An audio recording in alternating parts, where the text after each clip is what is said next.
Well, if you look at the whole world, you can see the contradictions. But we have reached a stage where you do not only talk about the imposition, you also look at the country which allows that imposition to take place. You look at Gambia, I've mentioned, look at the ocean. Look at the land, fertile land. Look at the minerals. There is even prospecting for oil. So the riches are there. And you see it in most of these countries. So there are two developmental agendas. There's what you call self-reliant sustainable development and self-sufficient sustainable development. The self-sufficient sustainable development is what the Soviet Union was trying to do. That is feeling that you can isolate yourself from the rest of the world and build an economy. And to do that, you have to produce your raw materials in total. You must have to be able to process them, and you must be able to build the machines to process them. Then you can be isolated from the rest of the world. But essentially, that is not the type of paradigm that has worked.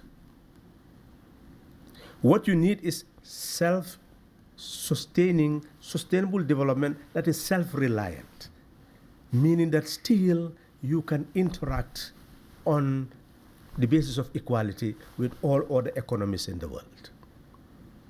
So it means that each individual country must have a self-reliant economy. That requires you to produce the raw materials that you need. It requires that you process the raw materials. It requires that you work with others to build the machines that you need to produce what you need, either collectively as a region, just like Europe is trying to form the European Union. Africa needs to have continental unity. And with continental unity, of course, Africa will be able to develop, and it can trade with the rest of the world on the basis of equality. So we now need a resilient Africa, which will be able to come together to build what is required to facilitate that development. When the Second World War devastated Europe, what happened? America told Europe, go and meet, develop an European recovery program. And they developed a recovery program, which required agricultural production. It required production of energy. It required processing. It requires also inter-European trade. That is what facilitated the development of Europe. In Africa, a continent is abundant with wealth. What you need is to translate that into an economic policy that will address the problems of the continent. And one economic policy that no nation can survive without is to ensure that this state is a productive state. If Hobbes can say centuries ago that you talk about a leviathan for a monarch, now we are being told that this state must recede from being productive to guarantee welfare. That it must recede. You must have less state.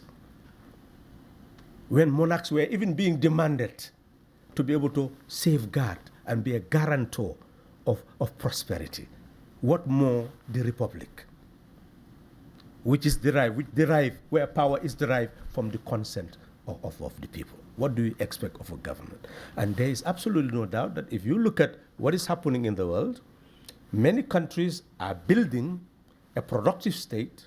That's how Singapore developed. That's how Norway develops. Norway has sovereign national wealth of over $1 trillion. That's how some of these Arab countries have been developing. Of course, they are monarchies, but they've been using their oil to build sovereign national wealth.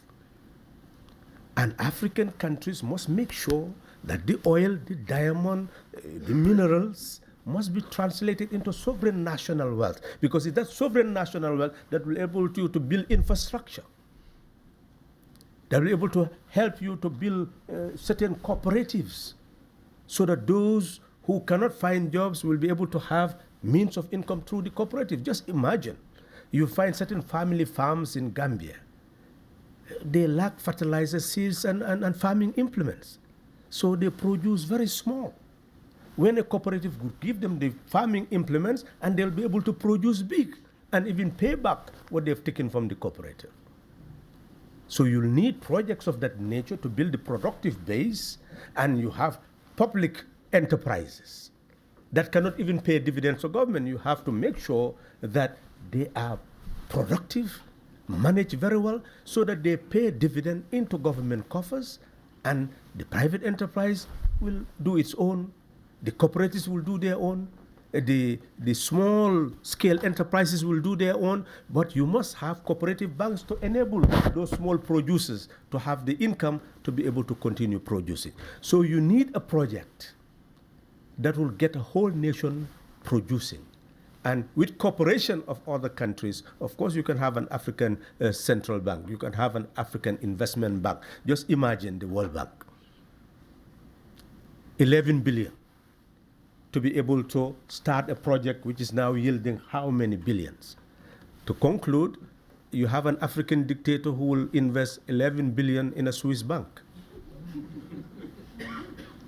So you see the potential of the continent to create an African investment bank and put all that, and what the World Bank is doing, those banks will be able to do that on the African continent. So clearly that is the way forward. The way forward is not the old thinking, align with the Soviet Union or align with America or align with China. That is a myopic mentality. How China developed is very simple. What China was doing, you have Chinese state companies, even in Gambia 30 years ago, where they will construct, they will be paid foreign exchange, they will put it in British banks, earn more profit, and then invest it in American bonds. Just go and click and see how much China is investing in American bonds, which is trillions of dollars. And through that, it has foreign exchange to invest back into its own economy. So these are not strange things. These are things that we can study and understand. So to build the economies of countries can be studied, it can be done, and we will do it. There is no doubt about that. If you join me in thanking